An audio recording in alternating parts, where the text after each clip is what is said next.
Hi, so today's video is for people who enjoy working in a flexible environment and don't don't work well with schedules, right?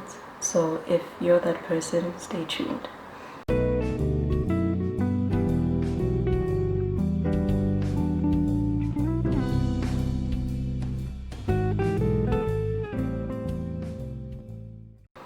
Okay, so if I'm hoping you're watching this video after watching my video on how to set up your workspace, because I think having a good working environment is essential to being productive.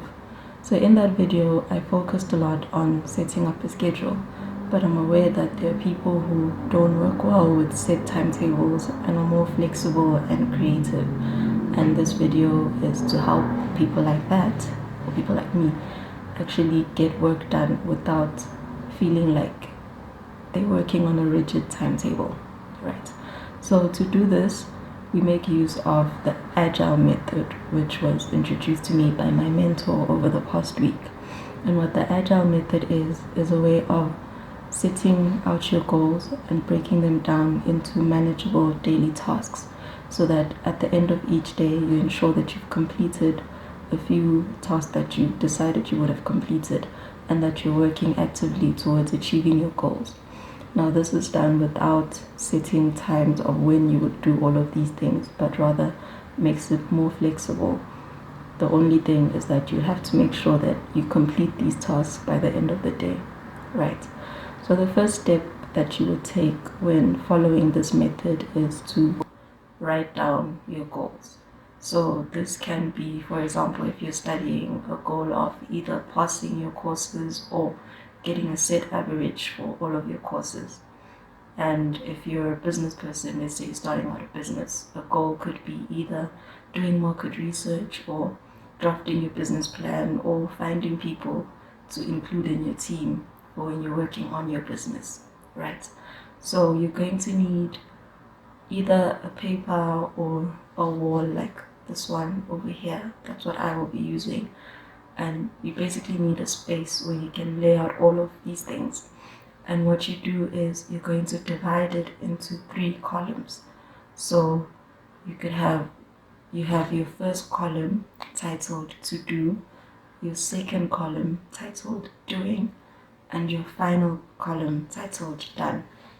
And so this will help keep track of your progress on what you need to do and what you've already done, and also what you need to be working on.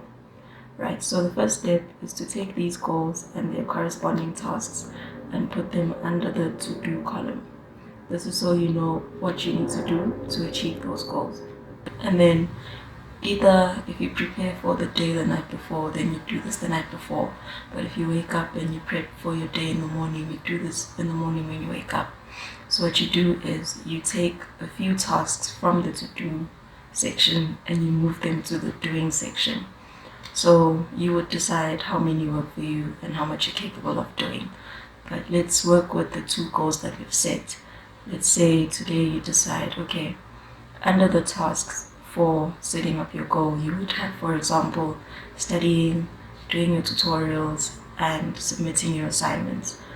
And you decide that today you want to get 2 tutorials done. So you'd move the tutorials task from to do to doing. And then you'd go to your business goal, and maybe let's say you decide to work on your business plan today. So you move that task to doing. And then as you go about your day, you just slot these 2 tasks in, and you make sure that by the end of the day, you've completed them. And then when you get to the end of the day and you're reflecting on the day, evaluate how you've done these tasks.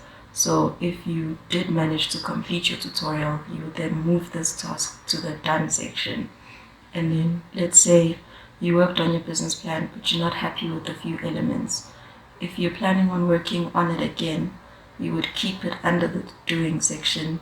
Or if you feel you want to work on something else and get back to it later, then you'll move it back to the to-do section. Then at the beginning of the next day, you move a few tasks again. So under your academic goal, you could maybe move studying to your doing section. And then for your business goal, let's say you decide to work on your business plan again. So you take that task and you put it under doing again. So now you have studying and working on your business plan as your goals for the day. So you go about your day again and make sure you do these again and then evaluate at the end of the day. So let's say you're happy with the studying that you've done for that day, so you move studying to the done section. And then let's say now you're happy with the business plan that you've come up with, so you move that to the done section. And then what this helps with is at the end of the week, you'll be able to look at your done section if you're feeling a bit demotivated and actually see how much you've gotten done. And if you feel like you're slacking, let's say maybe you have 2 tasks under the done section, then you know, okay, next week I need to try and work harder so I get more done. And what this does is it keeps you motivated because you can keep track of how much you've actually completed.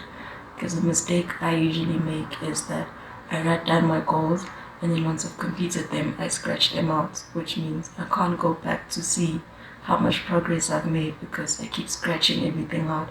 But if you're keeping this done section, you're able to keep track of, okay, this is what I've been doing, this is how much hard work I've put in. Or alternatively, you find out, okay, I'm slacking and I need to pull up my socks.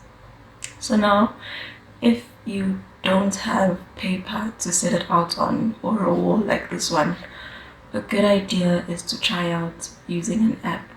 So I know, for example, that the Trello app is a good way of implementing this because it has different boards that you can create. So these boards would be your 3 sections. So you'd create one board titled to do, another board titled doing, and another board titled done.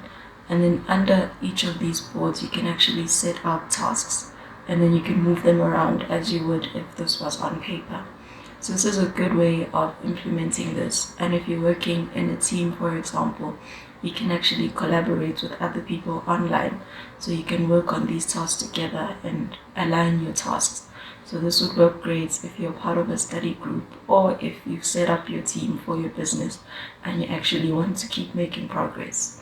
So I hope this video has been helpful and that it's provided active steps that you can follow if you don't like scheduling or if you notice that you tried scheduling but the current circumstances don't allow you to keep to it.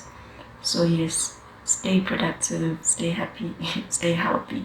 And if you have any other suggestions or any other methods that you've been using to stay productive, please mention these in the comments.